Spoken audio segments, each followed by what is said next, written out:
ትህትናን ለማስተማር የዕለተ ትህትና ወይ ደግሞ የትህትና ቀን ይባላል ወይ ደግሞ ሕጽበተ እግር ይባላል። ይሄን ጊዜ እንደዚህ አይነት የጭንቀት ሰዓቶች ሲመጡ ጸሎት ምን አይነት መፍትሄ ነው? ከፈጣሪ ጋር መነጋገር፣ ጥሞና፣ እንደዚህ ያለው ኢየሱስ ክርስቶስ ያስተማራቸው ተግባራት ምን ያክል ወሳኝ ናቸው በህይወታችን ውስጥ? መናቅን እንኳን በማክበር ማሸነፍ እንዳለብን፣ ጥላቻን እንኳን በፍቅር ማሸነፍ እንዳለብን፣ ከጀርባችን የሚሰራውን ሴራ እንኳን ከፊት ለፊት ሄደን በትህትና ማሸነፍ እንዳለብን አስገራሚ ስራ ሰራ። አረንጓዴው ሐሙስም ሲባል ሰማለሁ። በጌቴሴማኒ የጸለየውን ጸሎት በማስመልከት ጸሎተ ሐሙስ ይባላል። እዛ ጋር ያደረጋቸው ነገሮች ለሰው ልጆች ምንድናቸው? ለሐዋርያቱ የተደረገው ነገር በሙሉ ወደ ሰው ልጅ ነው የሚመጣውና ምንድናቸው? ህብስቱን አንስቶ ይህ ነገ ስለናንተ የሚቆረሰው ስጋዬ ነው፣ ጽዋውን አንስቶ ደግሞ ይህ ስለናንተ ነገ የሚፈሰው የሐዲስ ኪዳን ደሜ ነው። ጸሎተ ሐሙስ ላይ ቅዳሴ ይቀደሳል፣ ቅዱስ ቁርባንም እንደዚሁና ሐሙስ በጥቅሉ ይቅርታ፣ ፍቅር፣ ህብረት፣ ትህትና፣ መሪነት የታየበት ቀን ነው። ጤና ይስጥልን፣ እንዴት ናችሁ? ፋና ፖድካስት ላይ እንገኛለን። እንግዲህ ለጸሎተ ሐሙስ ለመላው ክርስትና እምነት ተከታዮች በሙሉ እንኳን አደረሳችሁ እንላለን። ዛሬ በርካታ ሀሳቦች የሚነሱበት ኢየሱስ ክርስቶስ በርካታ ድርጊቶችን የከወነበት በርካታ ትምህርቶችን የፈጸመበት ቀን እንደመሆኑ ጸሎተ ሐሙስን ለብቻ ሰፋ ባለ ሀሳብ ልናነሳ ወደናል። ይህንን እያከበራችሁ ያላችሁ በሙሉ እንኳን አደረሳችሁ እንላለን። እግራችሁን የታጠባችሁም ትኖራላችሁ። እንግዲህ ምን አይነት ስሜት እንዳለው ታውቁታላችሁና ያንን ስሜት እያሰባችሁ ስለ ዕለቱ ትምህርት ሰፋ ያለ ሀሳብ እያነሳን ቆይታ እናደርጋለን። ይህንን እንግዲህ በዝርዝር የሚነግሩን ጸሎተ ሐሙስ ምን ትምህርቶች ነበሩበት የሚሉትን ሀሳቦች የሚያነሱልን መምህር ያዕቆብ አስፋው ናቸው። እሳቸው እንግዲህ በሴሚሲ ደብረ ጽባህ ቅዱስ ሚካኤል ቤተክርስቲያን ሰባኬ ወንጌል ናቸው። ከእሳቸው ጋር ነው ቆይታ የምናደርገው። እናንተ አብራችሁን ስለምትሆኑ ከልብ እናመሰግናለን። መልካም ቆይታ። መምህር እንኳን ደህና መጡ። እንኳን ደህና ቆያችሁ። በጣም እናመሰግናለን። በዚህ እንግዲህ ድካም ሰዓት ወይም ደግሞ በርካታ የአገልግሎት ሰዓት ይሄም አንዱ አገልግሎት ነው ብለው ስለመጡ እጅግ በጣም አድርገን እናመሰግናለን። እኔም ስለጋበዛችሁኝ አመሰግናለሁ። ያው ይሄ የአገልግሎቱ አካል ስለሆነ ችግር የለም። እውነቱ አንዱ የአገልግሎቱ አካል ነው። በተለይ ደግሞ ጸሎተ ሐሙስ አንዱም ትምህርት ይሄ ይመስለኛል። በእርግጥ ስለ ትምህርቶቹ በኋላ እንመለሳለንና እንግዲህ እንኳን አደረሶት ብዬ እጀምራለሁ። ስለ ስያሜዎቹ ብንጀምር ደስ ይለኛል። ጸሎተ ሐሙስ እንግዲህ ሕማማት ከገባ ቀን ጀምሮ እያንዳንዱ ቀን የተለያየ ስያሜ እንዳለው በቤተክርስቲያን አስተምሮ በቤተክርስቲያን ክዋኔ ብዙ ሀሳቦች የሚነሱበት ብዙ ትምህርቶች የሚደረጉበት ነው። ጸሎተ ሐሙስ ግን ለየት ባለ መልኩ ስያሜዎቿን በርከት ያሉ ናቸው። በርካታ ስራዎችም የተከወኑበት ነው። ኢየሱስ ክርስቶስ እንግዲህ ብዙውን ትምህርት በዚሁ ቀን ነው የፈጸመው ከጸሎት ጨምሮና መጀመሪያ ስያሜዎቻቸውን እስቲ እና ደግሞ ስለ ሀሳቦቻቸው በመግቢያችን እንዳልነው በመጀመሪያ ለሁሉም የክርስትና ሃይማኖት ተከታዮች እንኳን ለዚህ የተቀደሰ ዕለት አደረሳችሁ ማለት ፈልጋለሁ። ሌላው አራት ነገሮች አሉት ይሄ ቀን። የመጀመሪያው ነገር ጸሎተ ሐሙስ ይባላል። ጸሎተ ሐሙስ ማለት በአጠቃላይ መጠሪያው ማለት ነው። ጸሎተ ሐሙስ ይባላል። ጸሎተ ሐሙስ ማለት መድኃኒታችን ኢየሱስ ክርስቶስ ጊዜው ሲደርስ በዕዳ አይሁድ ተላልፎ የሚሰጥበት፣ ይሁዳ እሱን የሚሻሻጥበት፣ ወደ ቀራንዮ አደባባይ ወደ ዕፀ መስቀሉ ላይ የሚሄድበት፣ ወደ ፍርድ አደባባይ የሚቀርብበት፣ በምቀኝነት በካህናቱ ማለት በጻሕፍት ፈሪሳውያን ሴራ ወይም ደግሞ በአሳዛኝ በሆነ ሁኔታ ተላልፎ የሚሰጥበት ጊዜ ሲደርስ በጌቴሴማኒ የጸለየውን ጸሎት በማስመልከት ጸሎተ ሐሙስ ይባላል። ከዛ ቀጥሎ ያለው ደግሞ ሕጽበተ እግር ይባላል። ሕጽበተ እግር ማለት ደግሞ ደቀ መዛሙርቱን ሰብስቦ ምን አላቸው? እኔን እንደዚህ እንዳደረኩላችሁ እናንተም እንዲሁ አድርጉ ለማለት ትህትናን ለማስተማር የዕለተ ትህትና ወይ ደግሞ የትህትና ቀን ይባላል ወይ ደግሞ ሕጽበተ እግር ይባላል። እግር የሚታጠብም እግር የቅዱሳን ሐዋርያቱን እግራቸውን የሁላቸውን የሚያጠበበት ነው። ሌላውና ሶስተኛው ደግሞ የምስጢረ ቁርባን ዕለት ይባላል። ስለ አይሁድ ፋሲካ መድኃኒታችን ኢየሱስ ክርስቶስ ህብስቱን አንስቶ ንሱ ብሉ ዝህብስት ስጋዬ ውእቱ ለዘቤንቲአክሙ ይትወሀብ ለቤዛ ኩሉ ዓለም ዝጽዋ ደምየ ውእቱ ለዘቤንቲአክሙ ወለእድገተ ኃጢአት ዘይትካው ለእድገተ ኃጢአት ለኃጢአት መደምሰሻ ለመንግስተ ሰማያት ድል መንሻ የሚሆነው ስለ ሁሉም ስለ ሰው ሁሉ የሚፈሰው ደሜ የሐዲስ ኪዳን ደሜ ይሄ ነው ብሎ የሰጠበት ዕለት ነው። ይሄ ዕለተ ቁርባን ይባላል። ሌላው የሐዲስ ኪዳን ሐሙስ ትባላለች። የሐዲስ ኪዳን ሐሙስ ማለት የብሉይ ኪዳን በአጠቃላይ ይታረዱ የነበሩት በጎች ይሰዉ የነበሩ መስዋዕቶች በአጠቃላይ የሚደመደሙበት ማለት እውነተኛውና አማናዊው መስዋዕት የሚቀርብበት ዕለት ስለሆነ የሐዲስ ኪዳን ሐሙስ ይባላል። ስለዚህ በአጠቃላይ ስያሜው ጸሎተ ሐሙስ ይባላል፣ ሕጽበተ እግር ይባላል። ሌላው ደግሞ ምስጢረ ቁርባን ዕለት ይባላል፣ የሐዲስ ኪዳን ሐሙስ ይባላል። አረንጓዴው ሐሙስም ሲባል ሰማለሁ። እንግዲህ አረንጓዴው ሐሙስ የሚባለው ያው ነጻነት ያለበት ባርነት የተወገደበት መድኃኒታችን ኢየሱስ ክርስቶስ ያኛውን ነገር የደመደመበት ይሄኛውን ነገር ደግሞ ያመጣበት ዕለት ነው። አረንጓዴው የሚባለው እንግዲህ ምናልባት ከዚህ ከሕጽበቱ ላይ ከሚደረጉት ድርጊቶች በዚህ በወይራ ዛፍ አባቶች የሚያሹበት የሚደረግበት ቀን ስለሆነ የነጻነት ሐሙስ ይባላል። የነጻነት ሐሙስ ማለት ግን ከዛ ሁሉ በኋላ ሌላው ሁሉ መስዋዕት ለመስዋዕት የሚመጡ በጎች የሚቀሩበት ነጻ የሆነ መስዋዕት ራሱን በነጻነት የሰጠው ለነጻነት አርነት ያወጣን መድኃኒታችን ኢየሱስ ክርስቶስ አማናዊውን መስዋዕት የተከለበት ቀን ስለሆነ የነጻነት ሐሙስም ይባላል። አዎ፣ ስለዚህ ዕለተ ሐሙስ እጅግ በጣም በርካታ ክዋኔዎች የነበረውም ለዚህ ነው፣ ስሙም የበዛው ለዛ ይመስለኛልና መልካም። እነዚህ ሁሉ ውስጥ ግን ኢየሱስ ክርስቶስ ያደረጋቸውን ድርጊቶች ታሳቢ በማድረግ ነው ስያሜው የመጣውና በእለቱ ከሐዋርያቱ ጋር በመሆን እንግዲህ የመጨረሻው አምናት ወደ አርብ ወደ ስቅለቱ ከመሄዱ በፊት ከመያዙ በፊት ያሉት ነገሮች ሁሉ የተከወኑት በዚህ እለት ነው። ያውቃል፣ ይሄንን ነገር ሁሉ እንደሚሆንበት ያውቃል። ግን በርካታውን ትምህርት የሰጠው እዛ ጋር ነውና ወደ ቤተክርስቲያን ተግባራት ከመምጣታችን በፊት እዛ ጋር ያደረጋቸው ነገሮች ለሰው ልጆች ምንድናቸው? ለሐዋርያቱ የተደረገው ነገር በሙሉ ወደ ሰው ልጅ ነው የሚመጣውና ምንድናቸው? መልካም ነው። አሁን ምን አለ መሰለሽ ሁል ጊዜ ይሄ ቀን በተለየ መልኩ ድርጊቶቹ የተከናወኑበት ቀን መሆኑ ነው እንጂ ስለማወቁና ይሄ ቀን ስለመምጣቱ እርሱ ተላልፎ ስለመሰጠቱ ሌላም ቀን ይናገራል። ለምሳሌ በፊልጵስዩስ ቂሳሪያ ቅዱሳን ሐዋርያቱን ሰዎች ስለኔ ማን ይላሉ?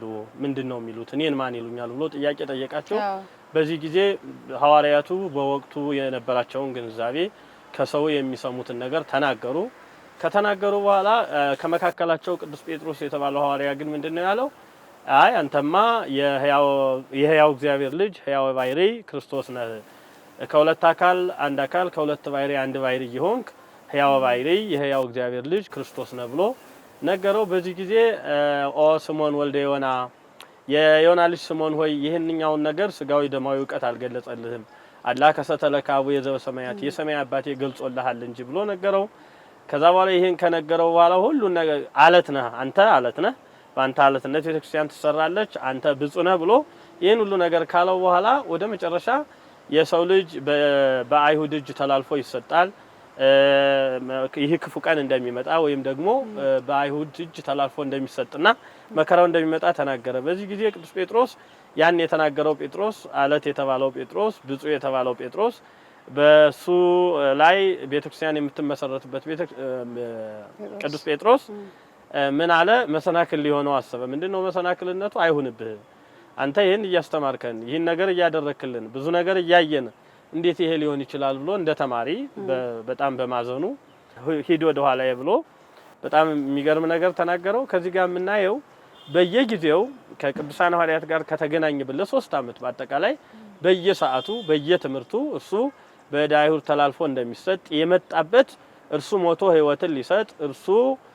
ደክሞ እኛ ኃያላን እንድንሆን እርሱ በፈቃዱ እንደሚሞት ይሄ ሁሉ ነገር ይሄ ሁሉ ማለት አይሁድ የሚያደርጉት በደል እንደማይቀር እርሱ የሚሞተው ሞት እንደማይቀር የእርሱ የአይሁድ በደል የእርሱ መገደል እንደማይቀር እየተናገረ ነው የኖረው እና ከዛ በኋላ ምን አለው ጴጥሮስን እስመ ኮንከኒ ማእቅፌ መሰናክል ይሆነብኛል የሰውን እንጂ የእግዚአብሔርን አታስብም ብሎ ቅዱስ ጴጥሮስን እስከ መገሰጽ ደርሷል። ስለዚህ ሁሉ ጊዜ ነው የሚናገረው። በዚህ ቀን ግን ምንድነው የሆነው? መጀመሪያ ያደረገው ምንድነው?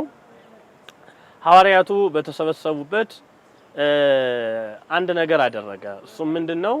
በአይሁድ ፋሲካ መሰትክ ህብስቱን አንስቶ ከፋሲካው በኋላ በጋ ፋሲካው ካለቀ በኋላ ህብስቱን አንስቶ ይህ ነገ ስለናንተ የሚቆረሰው ስጋዬ ነው፣ ጽዋውን አንስቶ ደግሞ ይህ ስለናንተ ነገ የሚፈሰው የሐዲስ ኪዳን ደሜ ነው፣ ለሐዲስ ሥርዓት፣ ለሐዲስ ሕይወት፣ ለሐዲስ ማንነት ይሁናችሁ ብሎ ሰጠ። የመጀመሪያው ነገር። ከዛ ሁሉ በኋላ ደግሞ ቅዱሳን ሐዋርያትን እያንዳንዳቸውን አጠበ። እንደውም ቅዱስ ጴጥሮስ አንተ ልታጥበኝ አይገባም፣ እኔ አንተን ላጥብህ፣ መምህር ማን ነው ደቀ መዝሙር መምህሩን ሊያጥብ ይገባል እንጂ እኔ አንተ እኔን ልታጥበኝ አይገባም ብሎ ብዙ ተከራከረው። ግን ጌታ ምን አለ? እኔ የማላጥብህ ከሆነ እኔ ካላጠብኩህ ወይ ደግሞ ዛሬ ካልታጠብክ ከኔ ጋር ክፍል አይኖርህም።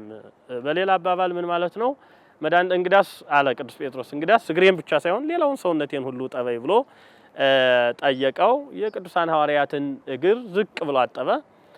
በዚህ ጊዜ አንደኛ የምስጢረ ቁርባንን የሐዲስ ኪዳንን ለሕይወት የሚሆነንን ለዘላለም የምንኖርበትን የማያልቀውን ደሃ የማይመለስበትን ሀብታም በተለየ ሁኔታ የማይከበርበትን አማኒ ማን ነው ሀጥ ጻድቅ የማይበልበትን ሀጥ ኃጢአቱን ታምኖ ንስሐ ተቀብሎ ወደ እግዚአብሔር ቀርቦ በሕይወት የሚኖርበትን ሌላው ደግሞ ከጸጋ ላይ ጸጋ የሚያገኝበትን ትልቅ ነገር አደረገ። ከዚህ ቀጥሎ ደግሞ እንዳየሽው እንግዲህ ሁሉ ነገር አደረገ። የሚገርመው ነገር በጣም የሚገርመው ነገር ማህበራዊ ፋይዳው መሆን ያለበት መድኃኒታችን ኢየሱስ ክርስቶስ እግር ሲያጥብ አሳልፎ የሚሰጠው ይሁዳ ሳይቀር ነበር። ስለዚህ ይሄኛው ፋይዳ ምንድነው? ለጠላቶቻችን ሳይቀር እንኳን ትትና ማድረግ እንዳለብን፣ ጸብን እንኳን በትትና ማሸነፍ እንዳለብን፣ መገፋትን እንኳን በማቀፍ ማሸነፍ እንዳለብን፣ መናቅን እንኳን በማክበር ማሸነፍ እንዳለብን፣ ጥላቻን እንኳን በፍቅር ማሸነፍ እንዳለብን፣ ከጀርባችን የሚሰራውን ሴራ እንኳን ከፊት ለፊት ሄደን በትትና ማሸነፍ እንዳለብን አስገራሚ ስራ ሰራ። ከዛ ሁሉ በኋላ ምንድነው የሆነው? ይህ ነገር እንደማይቀር ጸሎተ ሐሙስ የሚለው ነው የቀረው። ከዛ ሁሉ በኋላ ምንድነው ያደረገው? ወደ ጌቴሴማኒ ሂዶ አባቶይ ብትችል ይሄ ጽዋ ከኔ ትለፍ ብሎ ሰው መከራ በመጣበት ጊዜ ድካም እንዳለ፣ መከራ በመጣበት ጊዜ ጸሎት መጸለይ እንዳለበት፣ መከራ በመጣበት ጊዜ ከአምላኩ ጋር መገናኘት እንዳለበት፣ መከራ በሚመጣበት ጊዜ ለሽብር ለሌላ ነገር መዳረቅ ሳይሆን በመከራ ጊዜ ከእግዚአብሔር ጋር መሆንን ያስተማረበት ትልቅ ነገር ነው። ሌላው ቅዱሳን ሐዋርያት እንግዲህ ዘያአክል መጠነ ሙጋረብን ነው የሚለው ማለት ድንጋይ ተወርሮ እስከሚደርስበት ነው። ትንሽ ፈቀቅ ብሎ ከቅዱሳን ሐዋርያቱ ጋር ማን ነው የነበረው? ቅዱሳን ሐዋርያቱ ግን በዚያ ጊዜ በሚያስገርም ሁኔታ ጌታ እየጸለየ እነሱ ተኝተው ነበር። ወከብዳ አዕይንቲሆሙ በንዋም እንባቸው ማን ነው አይናቸው በእንቅልፍ ከበደ። ያው ፈተና ሲመጣ መከራ ሲመጣ ይላሉ አባቶቻችን፣ መከራ ሲመጣ ሰው ይከብደዋል፣ ያልሆነ ድብርት ውስጥ ይገባል፣ ሌላ ሁሉ ነገር ውስጥ ይገባል። ስለዚህ ቅዱሳን ሐዋርያት ወደቁ፣ እንቅልፍ አላቸው እና ተመልሶ ምን አላቸው? እችን ሰዓት እንኳን እንዴት መትጋት ያቅታችኋል? ጸልዩ፣ ወደ ፈተና እንዳትገቡ ጸልዩ፣ ተግታችሁ ጸልዩ ብሎ ከመድኃኒታችን ኢየሱስ ክርስቶስ በሚሰቀልበት ጊዜ፣ በሚያዝበት ጊዜ፣ መከራ በሚመጣበት ጊዜ፣ ከእነርሱ በሚለይበት ጊዜ የሚመጣውን መከራ እነሱ የሚኖራቸውን ማንነት በአግባቡ ነገራቸው።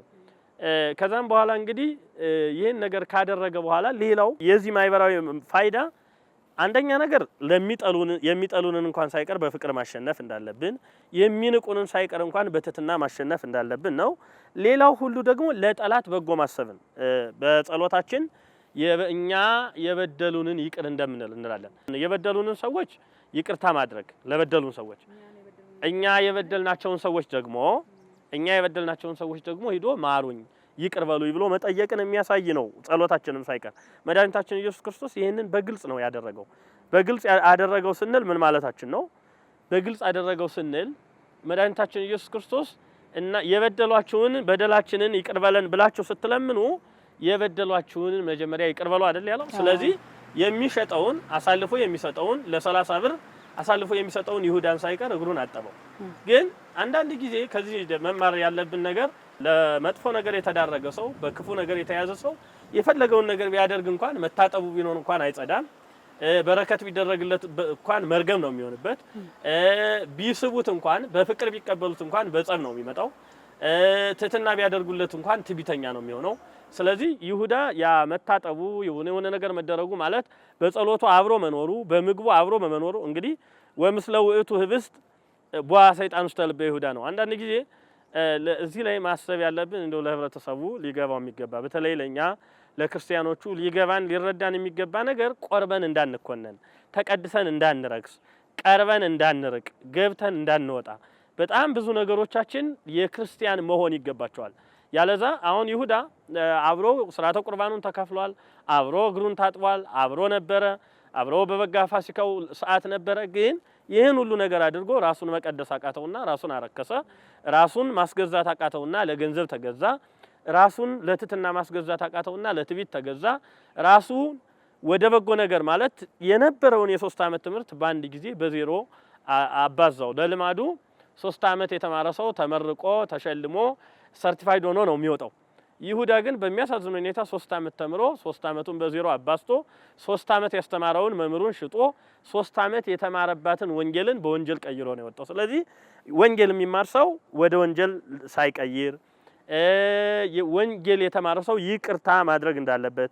ሌላው የመሪነት ጥበብ እንደው ለመሪው በአጋጣሚ አሁን ያለንበት ዘመን እንግዲህ እግዚአብሔር ቢፈቅድ ነገ መሪ ለመሆን ሰዎች የሚወዳደሩበት ሰው ደግሞ ለምርጫ የተጋበዘበት ጊዜ ነው። እኔ ለመሪዎቹ ማለት የምፈልገው ነገር መሪነት ጥበብ ነው። ጥበብ ደግሞ ትህትና አለበት። ትህትና ደግሞ ዝቅ ማለት አለበት። ዝቅ ማለት ደግሞ አገልጋይነት አለበት። ስለዚህ መድኃኒታችን ኢየሱስ ክርስቶስ ያሳየን የአገልጋዮቹን እግር እያጠበ ነው። እርሱም ሲናገር ምን አለ? እኔ የማላጥባችሁ ከሆነ ነገ ይሄን አታደርጉም። ስለዚህ ከክርስቶስ መማር ያለብን የመምራችንን ብቻ ሳይሆን የበታቾቻችንን ማለት ለኤሊቶቹ ወይ ደግሞ ለትልልቆቹ ብቻ ሳይሆን ለተራው ሕዝብ ምን ያህል በትህትና ማገልገል እንዳለብን ማሳየት ነው። ሌላው ይቅርታ እንግዲህ ተደጋጋሚ ስንለው የነበረው ነገር ነው። ይቅርታ ማለት የሚገባን የበደልነውን ሰው አይደለም። የበደልነውን ይቅር ማለት ችግር የለውም፣ የግድ ነው። ኑሯችንም ሁኔታውም ያስገድደናል። ግን የበደሉንን ይቅር ማለት እንደሚያስፈልግ ነው የሚያሳየው። ስለዚህ ይቅርታ የጠየቀን ሰው ይቅር ማለት ይቅርታ የጠየቀ ሰውማ እኮ ከሙሉ መንገድ በላይ መጥቷል። አይ ያንን ሄደን ይቅርታ መጠየቅ ክርስትና የሚያሳየው አሁን አስቢ፣ መምራቸውን አይደለም እግሩን ያጠቡት፣ መምራቸው ነው እግራቸውን ያጠባቸው። ስለዚህ የበደሉንን ሰዎች ሄዶ ይቅርታ መጠየቅ። ስለዚህ ሐሙስ በጥቅሉ ይቅርታ፣ ፍቅር፣ ህብረት፣ ትህትና፣ መሪነት የታየበት ቀን ነው። ስለዚህ እነዚህን ነገሮች ነው ማጎልበት ያለብን በክርስትናቸው። ህይወታችን ውስጥ በጣም እንደዚህ አይነት ኩነቶች አሉ። ኢየሱስ ክርስቶስም ለዛ ነው እነዚህ ነገሮች ሲያስተምርበት የነበረው በእለቱና አንዱ እንግዲህ አንድ ይሁዳን አንስተናል። ለምሳሌ እንግዲህ በሰዓቱ እንደሚክደው ያውቃል፣ ሊሸጠው ነው ተዘጋጅቷል። ግን በሰዓቱ አብሮ ከሐዋርያት ጋር እግሩን ታጥቧል። በህይወታችን ውስጥ ይሁዳን የመሰሉ ሰዎች ይኖራሉ። በዛው ልክ ደግሞ እኛ ደግሞ ዝቅ ብለን ልናጥባቸው የሚገባ ትህትናችንን ልናሳያቸው የሚገባ ሰዎች አሉ። እነዚህ ሁለት ሰዎች አሉ በዙሪያችን። ስለዚህ አሁን ወደ ህይወት እናምጣው። ቅድምም ባንድም በሌላም በእርግጥ አንስተነዋል።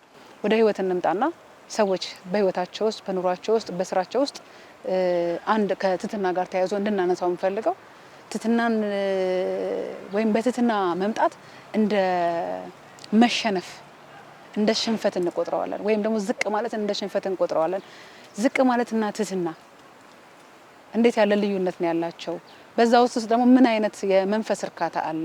ዝቅ ብሎ ሰዎችን በማገልገል በትህትና ውስጥ በመኖር እንደው እግር የምናጥብበት ሁኔታ እንኳን ቢኖር እስከ ማጠብ መድረስ የምንችልበትን ትህትና መግዛት የምንችለው ውስጥ እንዴት ነው? ይሄን ነው አሁን እንደምታዩ ክርስቶስ የቀየረው በሙሉ የቀየረው ነገር ቢኖር ይሄን ነው። በመጀመሪያ ደረጃ በታሪኩ ባሪያዎች ወይ ደግሞ አገልጋዮች ናቸው እግር ያጥቡ የነበረው። መድኃኒታችን ኢየሱስ ወልደ እጓለ እመሕያው የመድኃኒታችን ኢየሱስ ክርስቶስ የመጣው ሊያገለግል ራሱ የተናገረው ሊያገለግሉት ሳይሆን ሊያገለግል ነው። ሊላኩት ሳይሆን ሊላክ ነው የመጣው። ስለዚህ የመጀመሪያው ነገር ማየት ያለብን ነገር እንደው ወደ ክርስቶስ ልደት እንመለስ፣ ወደ እግዚአብሔር ፈቃድ እንመለስ። የእግዚአብሔር ፈቃድ በእኛ ላይ ምንድነው የሆነው? ለወደቀው አዳም መንስኤ የሆነው ወይ ደግሞ ትንሣኤ የሆነው እኮ ክርስቶስ ልዑሉ መለኮት ትሁት ሆኖ ነው። ጌታ መለኮት ባሪያ ሆኖ ነው። ግዙ ማነው ረቂቁ መለኮት ገዝፎ ነው። አንድ ማሰብ ያለብን ነገር ክርስቶስ ሶስቱንም ነገር በሶስቱም ነገር ትህትና እናያለን። የመጀመሪያው ትህትና የምናይበት ከሰማየ ሰማያት መውረዱ፣ ከቅድስት ድንግል ማርያም መወለዱ፣ መዞሩ፣ ማስተማሩ፣ ፈቃዱን መስጠቱ ነው። የመጀመሪያ ነገር በዚህ ሁሉ ነገር ለመዞር፣ ለማስተማር፣ ለመውረድ፣ ለመወለድ ከኛ ባይሪ ከኛ ማንነት ለመዋሃድና ለመዛመድ መጀመሪያ ፈቃዱን ሰጠ። ከዛ ደግሞ ወረደ፣ ተወለደ፣ ዞረ፣ አስተማረ። የሚገርመው ነገር በሽተኞቹ ለምሳሌ 38 ዓመት ባልጋ ላይ የነበረውን በሽተኛ ሂዶ ነው የጠየቀው፣ ሂዶ ነው ያነሳው። አዎ መጻጉዕን ሂዶ ነው ያነሳው፣ ሂዶ ነው ያስተማረው። ሌላ በየጊዜው መከራ የበዛባት የነበረች የትዳር ሁኔታ አልሳካላት ብሎ 5 ባሎች በአጠቃላይ የሞቱባት የነበረች በየቀኑ በቀትር ሄዳ ውሃ ስትቀዳ የነበረች ሴትን እንኳን ሄዶ ነው እዛ ቀትር ድረስ ውሃ ሄዶ ውሃ ለምኗት ነው። ውሃ የሚሰጠው ጌታ ውሃ ለምኗት፣ የህይወት ውሃ ጌታ እሱ ራሱ የህይወት ውሃ ነው። ለዘላለም የማያስጠማ ቢጠጡት የማያስጠማ ቢርቡት ማነው ቢበሉት የማያስርብ ጌታ ነው። ግን ምን አደረገ? እርሱ ሂዶ ለምኖ ከፍ አደረጋት። እሷ ዝቅ ለማድረግ ትሞክራለች፣ እሱ ከፍ አደረጋት። ሁልጊዜ ማሰብ ያለብን ነገር ዝቅ ሊያደርጉን የሚችሉ ሰዎች ሊኖሩ ይችላሉ። ግን እኛ ቀድመን ዝቅ ብንል ክብሩ የኛ ነው። መጽሐፍም ይላል ራሱን ከፍ ከፍ ያደረገ ይዋረዳል፣ ራሱን ዝቅ ዝቅ ያደረገ ደግሞ ከፍ ይላል ነው። ክርስትና የሚያስተምረን በዝቅታ ከፍ ማለት ነው። ክርስትና የሚያስተምረን በመጎዳት ማሸነፍን ነው። ስለዚህ ክርስቶስ ያስተማረን እንደዛ እኮ ቢሆን ሁሉን ነገር ያደርጋል። ከመዳናችን ከመጀመሪያው ከልደቱ ጀምሮ እኮ እርሱ ሁሉን ነገር ያደርጋል። ዓለምን በአጠቃላይ በአንድ ቃሉ ነው ለይኩን ብርሃን ይሁን አለ፣ ብርሃን ሆነ። ይንጋ ይምሻለ፣ ሁሉ ነገር ሆነ። ስለዚህ ሁሉን ነገር ያደረገ ጌታ በልዕልና ያልሆነ ልዕልና ተመኝቶ የወደቀውን አዳምን ለማንሳት ግን በትህትና ነው የመጣው፣ በውርደት ነው የመጣው። ስለዚህ እርሱ ተዋርዶ ከፍ አድርጎናል። እኛ ደግሞ ለሰዎች ማድረግ ያለብን ተዋርደን ከፍ ማለት መልመድን። ተዋርዶ ከፍ ማለት ትህትና ሰርቶ ከፍተኛ ሰው መሆን ማለት ነው። በጎ ነገር ተናግሮ ክፋትን ማሸነፍ ነው። የክርስትና ትልቁ ስራ በበጎ ነገር ክፋትን ማሸነፍ ነው። እንዲሁም ደግሞ በፍቅር ጥላቻን ማሸነፍ ነው። ስለዚህ በህይወታችን በእያንዳንዱ ሁኔታ በሀገር ሊሆን ይችላል፣ በማይበረሰብ ሊሆን ይችላል፣ በትዳር ሊሆን ይችላል፣ አንድና አንድ ሊያሸንፍ የሚችለው በፍቅር ተናግሮት በፍቅር ጥላቻን በትህትና ደግሞ ልዕልናን ማምጣት ይቻላል። በፍቅር ደግሞ ጥላቻን ማስወገድ ይቻላል። ስለዚህ የመጀመሪያው ነገር ማድረግ ያለብን ነገር በሁሉም ህይወታችን ትህትናን መልመድ ነው። ትህትና ከፍ ያደረገው እንጂ ዝቅ ያደረገው የለም። በህይወታችን በጣም ብዙ ሰዎች የከበሩት ትሁታን ስለሆኑ ነው። ስለዚህ ክርስቶስ በዚህ ቀን በተለየ በዚህ ቀን የሚታጠበው የሚመሰለው ለምሳሌ በቤተክርስቲያን ምንድነው የሚሆነው? ያደራ ቀን ነው። በሌላ አባባል ዕለተ ሐሙስ ያደራ ቀን ናት። መድኃኒታችን ኢየሱስ ክርስቶስ ምን ብሏቸዋል ለቅዱሳን ሐዋርያት? እናንተም እኔ እንደዚሁ እንዳደረኩ እናንተም እንዲሁ አድርጉ። ያ ደግሞ ከቅዱስ ጴጥሮስ ጀምሮ ከሐዋርያት ጀምሮ አሁን ድረስ ለምሳሌ ቅዱስ ፓትርያርኩ ባሉበት ቅዱስ ፓትርያርኩ፣ ሊቃነ ጳጳሳቱ ባሉበት ሊቃነ ጳጳሳቱ፣ ቆሞሳቱ ባሉበት ቆሞሳቱ፣ መምህራኑ ባሉበት መምህራኑ፣ በአጠቃላይ እስከ ቀሲሱ ድረስ ከፍ ያሉት ሰዎች ዝቅ ያሉትን አገልጋዮቹን ምእመናንን እያንዳንዱን ዝቅ ብለው እግር ያጥባሉ። ይሄ ዕለት አደራ የሚመለስበት ቀን ነው። ለምሳሌ ለአገልጋዮቹ አደራ የሚመልሱ እናንተ እኔ እንዲህ እንዳደረኩ ሁሉ እናንተም እንዲሁ አድርጉ። ክርስትና የአደራ እምነት ነው። አደራ ማለት ምን ማለት ነው? መድኃኒታችን ኢየሱስ ክርስቶስ እንዲህ አድርጉ ተብሎ ከተሰጠን ያን የምንመልስበት ሰዓት ነው። ስለዚህ ዛሬ በየትኛውም የኛ ቤተክርስቲያን አጥቢያዎች ብትሄጅ ዛሬ የሚደረገው ነገር ይሄ ነው። የዚህ ቀን ትልቁ ነገር የትህትና ቀን ነው። መልካም፣ እሱ ሆነ ትህትናው አለ። ቀደም ብለናል። ወደ ህይወታችን ያመጣንበትም መንገድ አለ።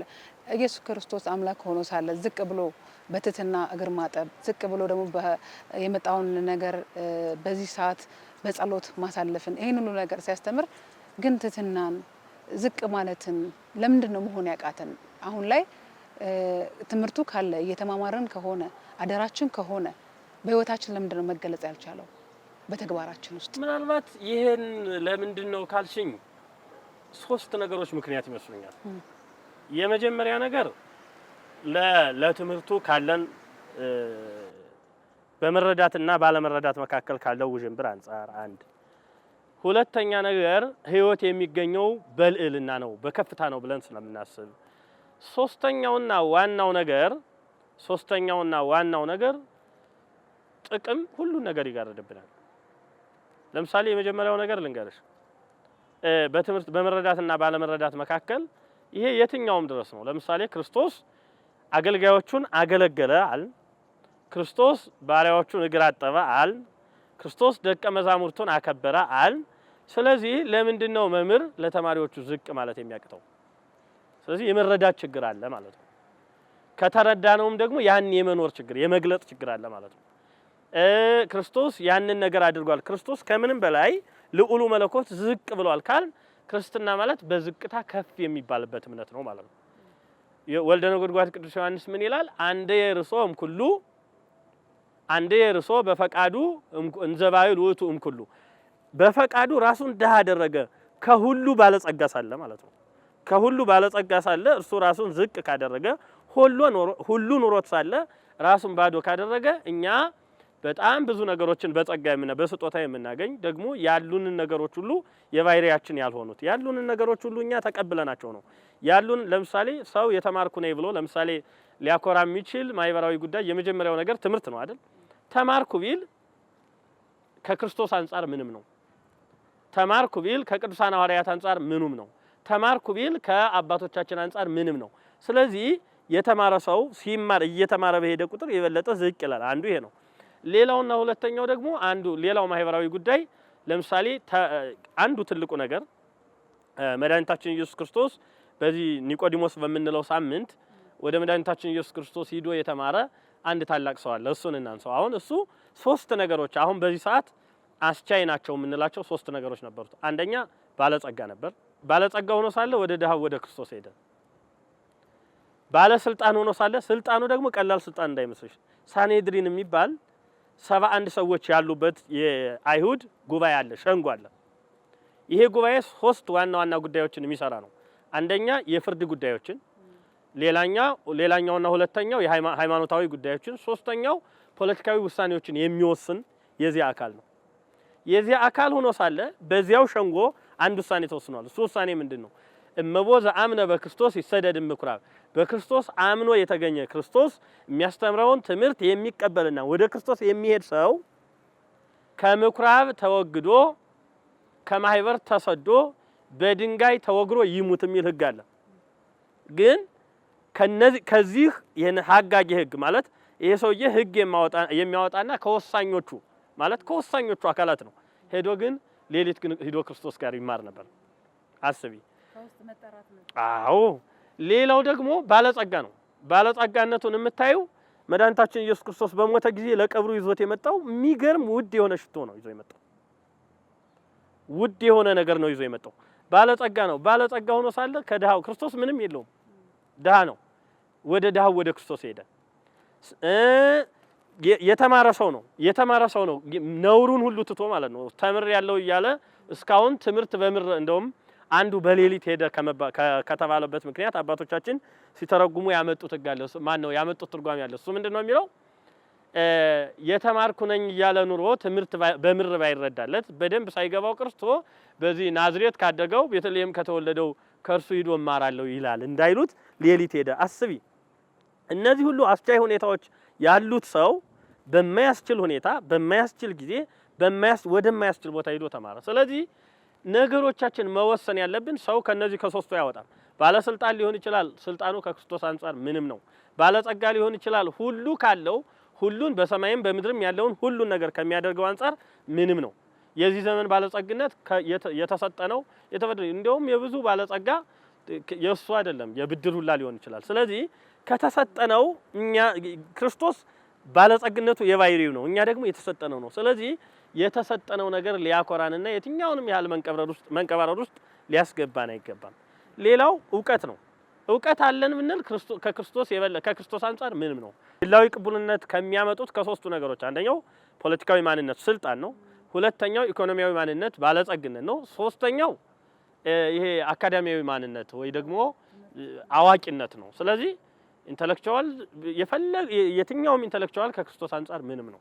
ሶስቱን ነገሮች መካድ ያስባል። እንዲሁ በአካል ብፁዕ ቅዱስ አቡነ ማትያስ ዝቅ ብለው እግር ሲያጥቡ ያየ ሰው ሚስቱን ማክበር፣ እሳቸው እግር ሲያጥቡ ያየ ሰው ሰራተኛውን ማክበር፣ እሳቸው እግር ሲያጥቡ ያየ ሰው ከታች ያለውን የመስሪያ ቤቱን ስታፉን ማክበር ምንም ቀላል ነው። ግን እንርቃለን ከግንዛቤ ስለምንርቅ ወይ ደግሞ ይሁነኝ ብለን ስለማንይዘው ብዙ ነገሮች እንዲህ አይነት ነገሮች የክላስ ወይም ደግሞ ደረጃ ይፈጥሩብናል በመካከላችን። ጥሩ አድርገው ገልጸውታል። በተለይ አንዳንድ ጊዜ ትህትና ያላቸው ሰዎች በጣም ትሁት ሰዎችን ስናይ ለሳምንት እናወራቸዋለን። እነዛ ሰዎች ማለት ብርቅዬ ይሆኑብናል። አሁን እኔ ብቻ ከሆንኩ አላውቅም፣ ግን በጣም ብዙ ሰው ኤኬሌ እኮ ትሁትነቱ ይባላል እና ለዛ ነው ይሄን ያነሳሁት። ለምንድን ነው ሁላችንም ሰው ነን፣ ይሄንን ደግሞ ተምረናል፣ የተማርነውን በተግባርና ማናመጣው የሚለው ሀሳብ ውስጤ ስለነበረ ነው።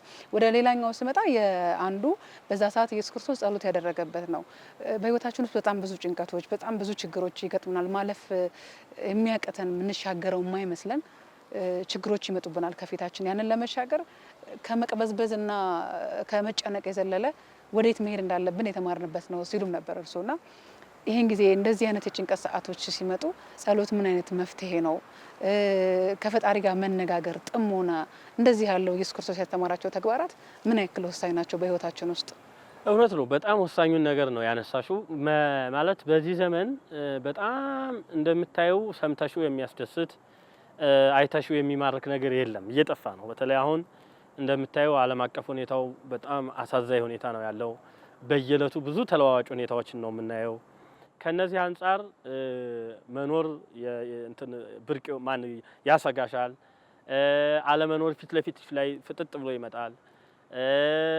አንዳንድ ነገሮች የምትመኪባቸው ነገሮች ከንቱ ይሆኑብሻል። እንደነገርኩሽ ነው ቅድም ባለጸግነት አሁን በዚህ ሰዓት ምንም ይሆንብሻል።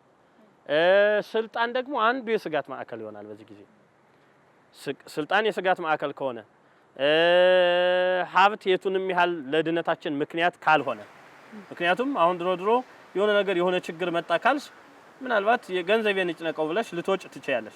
ገንዘብ ካለ በሰማይ መንገድ አለ ይባላል። ገንዘብ ካለ በሰማይ መንገድ አለ ይባላል። አሁን ወዴት ትሄጃለሽ? በጣም እሄደባቸዋለሁ ጠጋባቸዋለሁ የምትያቸው ዓለማት በአጠቃላይ በስጋት ውስጥ ናቸው ያሉት። ዓለማት ብቻ ሳይሆን እንግዲህ በሀገርም ደረጃ ልንጨነቅ እንችላለን። በዓለም ደረጃ በግለሰብ ደረጃ ወይ ልጅ ታሙብን ይሆናል ወይ ህይወት ውስጥ በጣም አጣብቂኝ ውስጥ ገብተን ልንሆን እንችላለን። የሰው ልጅ ችግር አያልቅም። በጣም ብዙ ጭንቀቶች ይመጣሉና ከዓለም እስከ ግለሰብ እስከ ጓዳችን ባሉ ጭንቀቶች ውስጥ መሻገሪያ መንገዶች ከቤት ስትነሽ ነገርኩሽ እኮ እግዚአብሔር ቸርነቱን ምሕረቱን በእኛ ላይ ያደርግ እንጂ በጣም ብዙ ነገሮች ዋስትና አይሆኑም። ቅድም የነገርናቸው ማህበራዊ ቅቡልነት የሚያመጡት ማለት ግላዊ ቅቡልነትን የሚያመጡት ስልጣን በዩ ገንዘብ በዩ እውቀት በዩ ሁሉ ነገር ራስን የሚያድን አይደለም። ለዚህ ጸሎት ብሂል ተናግሮ ምስለ እግዚአብሔር ጸሎት ማለት ከእግዚአብሔር ጋር መነጋገር ነው። ጸሎት ማለት የውስጥሽን አውጥተሽ ማሳየት ነው። ጸሎት ማለት መጀመሪያ ራስን በእግዚአብሔር ፊት ማጋለጥ ነው።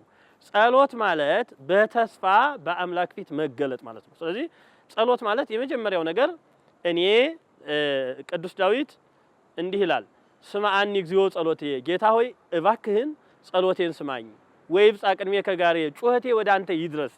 ስለዚህ ጸሎት ማለት ጩኸታችን ወደሱ የምናደርስበት ከእርሱ ጋር ከማንዋሸው ወይ ደግሞ ከማንደብቀው ሁሉን ከሚያውቅ ከአምላክ ጋር የምንገናኝበት ራሳችን ለእርሱ የምናጋልጥበት ማንነታችን ለእርሱ የምንገልጥበት ነው። ስለዚህ ራሳችን ወደ እርሱ ስናጋልጥ ሁሉ ነገር ግልጥ ነው፣ ሁሉን ያውቃል ማለታችን ነው። ራሳችን በእርሱ ፊት ስንገልጥ ሁሉን በሚያውቅ ጌታ ፊት ራሴን እገልጣለሁ፣ ራስን ማስመርመር ነው በሌላ አባባል። ስለዚህ በዚህ ከጌታ የምንማረው ፈተናዎች ሲመጡ እንዳልሽው ግላዊ ፈተናዎች ይመጣሉ፣ ለምሳሌ በቤተሰብ ማህበራዊ ፈተናዎች ይመጣሉ፣ ለምሳሌ በህብረተሰብ ሀገራዊ ፈተናዎች ይመጣሉ፣ ፖለቲካዊ ፈተናዎች ይመጣሉ። እንደ ሀገር ብዙ ነገሮች አሉ። እኚህ ነገሮች በሚመጡበት ጊዜ የመጀመሪያው ነገር ጸሎቱ ራስን በማጋለጥና ራስን በእግዚአብሔር ፊት በመግለጥ ሊሆን ይገባል። ክርስቶስ ምንድነው ያደረገው? ጌታ ሆይ ይህች ጽዋ ከኔ ትለፍ። የመጣው ሞት ነው፣ የመጣው መሰቀል ነው፣ የመጣው መራራ መጠጣት ነው፣ የመጣው ራቁትን መቆም ነው፣ የመጣው በችንካር መቸንከር ነው፣ የመጣው የእሾህ አክሊል መድፋት ነው። ቀላል ነገር አይደለም። ስለዚህ በህይወታችን ለመከራ ችንካር አሳልፈው የሚሰጡን ነገሮች ይመጣሉ። በህይወታችን እግራችን አመሳቅለን የምንወርቅበት፣ እጃችን አመሳቅለን የምንቀመጥበት፣ ከንፈራችን በእጃችን ጭነን ለጭንቀት የምንዳረግበት ቀን ይመጣል። ይሄ ሲመጣ ነው የክርስቶስ ትምህርት። ይሄ ሲመጣ መጨነቁ ባዶውን ዋጋ የለውም። ይሄንን ስታደርግ ወደ አምላክ ሂድ፣ ጸልይ፣ ለእግዚአብሔር መጸለይ። ጸሎቱ ደግሞ ጸሎቱ ምንድነው የሚሆነው?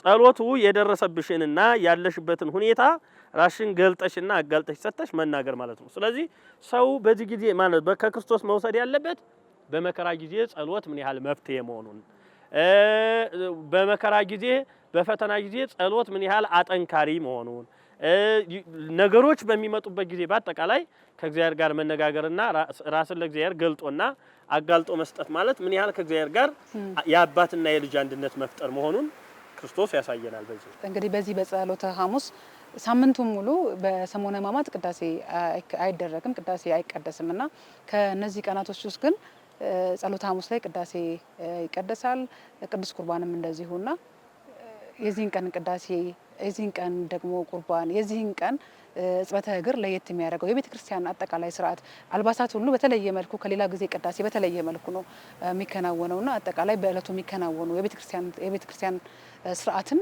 ጥቂት ሀሳብ እናንሳበት። እውነት ነው። ቅድም እንዳልኩሽ ሶስቱም ነገሮች ናቸው። ጸሎቱ በአጠቃላይ ከሆሳዕና እሁድ ማታ ጀምሮ የሁሉም ጊዜ ጸሎቶች አሉ።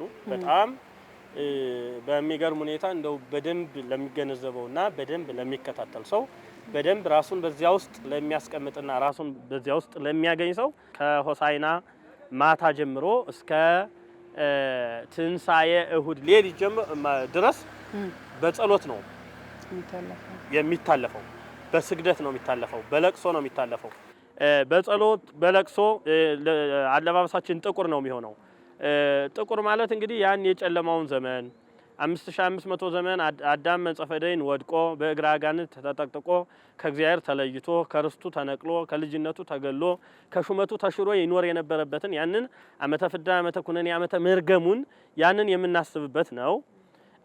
በዚያ ስለዚህ አሁን ጸሎተ ሐሙስ ጸሎቱ የሚታሰብበት ቀን ዕለተ ሐሙስ መሆኑ ብቻ አይደለም። በአጠቃላይ ሳምንቱ በጸሎትና በስግደት በተማይልሎ የሚታለፍበት ነው። ሰውም እንግዲህ ክርስቲያኑም ያኔ የተለየ ምኝታ አድርጎ በተለየ ሁኔታ ራሱን ለተለየ ጸሎት ለተለየ ተማይልሎ ዳርጎ የሚሰነብትበት ጊዜ ነው።